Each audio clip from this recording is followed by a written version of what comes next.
Sejumlah daerah di tanah air dilanda cuaca ekstrim dalam beberapa waktu terakhir. BMKG meminta warga waspada selama sepekan ke depan ke arah hujan dengan intensitas sedang hingga lebat akan disertai petir, angin kencang dan gelombang tinggi mencapai 2 meter.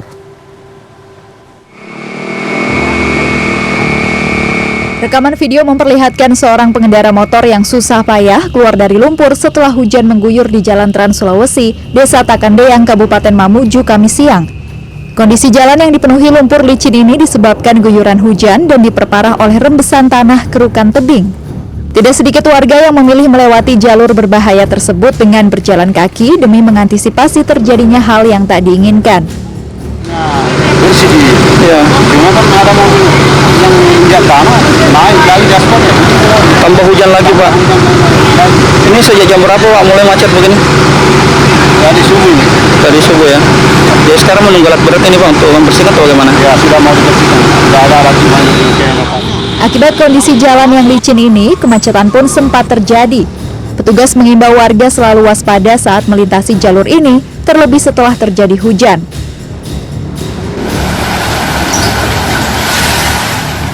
Di Gresik, 6 desa di Kecamatan Balung Panggang, Kabupaten Gresik terendam banjir Kamis pagi.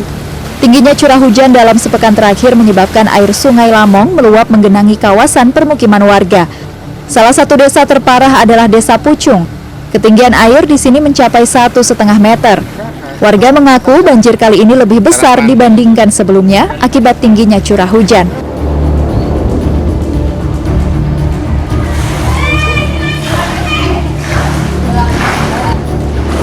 Banjir juga melanda 3 desa di Kecamatan Dawar Blandong, Kabupaten Mojokerto.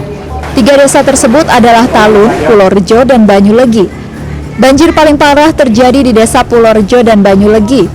Menurut warga, air naik mulai pukul 5 Kamis pagi hingga pukul 8. Air masuk ke rumah-rumah warga hingga ketinggian 1 meter di jalan dan 1,5 meter di dalam rumah.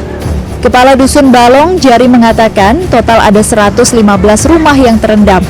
Warga yang rumahnya terendam banjir mengungsi ke rumah sanak saudara. BMKG meminta selama sepekan ke depan warga mewaspadai potensi terjadinya hujan dengan intensitas sedang hingga lebat, disertai petir dan angin kencang hingga pembentukan gelombang tinggi yang terbentuk karena kencangnya hembusan angin hingga mencapai 2 meter. Yaitu di wilayah Sumatera, sebagian Aceh juga ini masih cukup potensial untuk 3 hari ke depan. Nah, yang paling signifikan adalah di wilayah Kalimantan Barat. Kalimantan Barat bagian utara ini Kalimantan Barat bagian utara, kemudian Kalimantan Selatan bagian utara, dan Kalimantan Utara ini. Sedangkan untuk wilayah lain juga di wilayah Jawa, mulai dari bagian barat, Banten, Jawa Barat, Jawa Tengah, dan Jawa Timur, ini potensi hujan sedang hingga lebat masih harus diwaspadai. Potensi cuaca ekstrim dengan curah hujan intensitas lebat disertai angin kencang berpotensi terjadi pada sore hingga malam hari hingga pertengahan Februari.